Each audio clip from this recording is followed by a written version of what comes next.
Welcome to How to Read Music, Part 1, The Staff. The music staff is made up of 5 lines, and since we have 5 lines, we also happen to have 4 spaces in between those lines.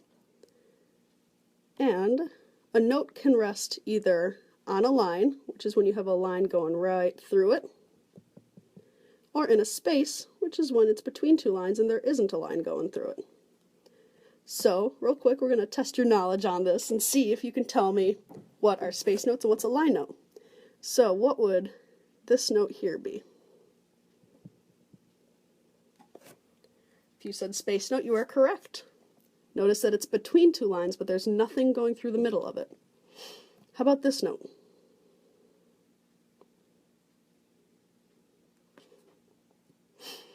That's also a space note.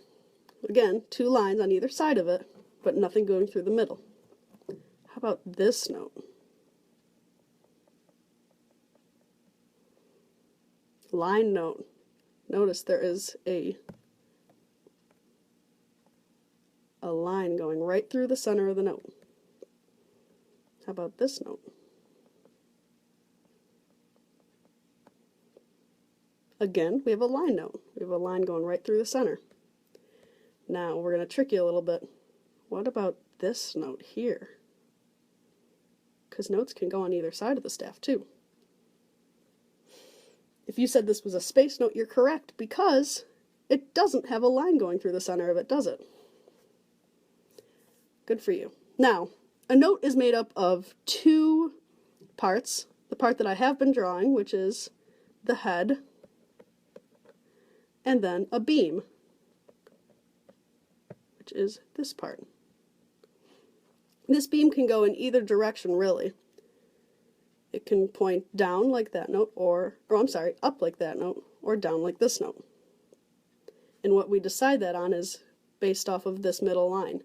If a note is above the middle line up here, the stem's going to point down, and if it's below the middle line down here, like this note, the stem will point up. Now here's the really cool thing about the staff. It looks like it sounds. So if you have a note all the way down here, like we just showed you, it's going to sound lower than a note all the way up here. And it even looks lower. It's all the way at the bottom versus this one that is all the way up here. Note number 1 would sound like this, and note number 2 would sound like this. You can hear that that one's lower and that one's higher. And you can see it because we have to go from down here all the way up there to get to that second note.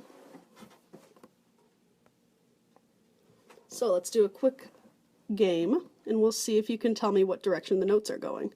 So I have a note right here, and a note right here. Is note number 2 lower or higher than note number 1? If you said it's higher, good for you, you're correct. We go from note number 1 to note number 2. And you can see that it went up higher to get there. Let's keep the same note. What about going from here to here? Do we get lower or higher when we went to note number 2? If you said it got higher, you're correct. Now these are really close together.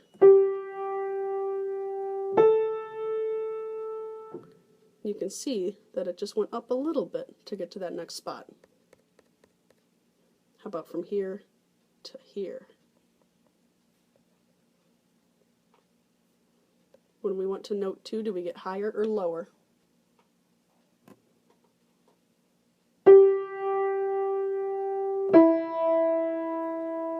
If you said we got lower, you are correct. See how the note goes from up high down low.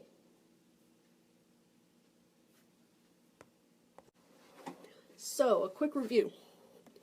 How many lines is a staff made up of? We have 1, 2, 3, 4, 5 lines. 5 lines and 4 spaces. When you're drawing a note or reading a note, you'll see the note head and the beam of the note. And if the note's up higher above the middle line, that beam is going to point in the opposite direction, just to make it easier for us to read. We learned how to determine whether notes get higher or lower just by looking at them. So these two notes, we happen to get higher. And we learned space versus line notes. These two notes happen to be space notes.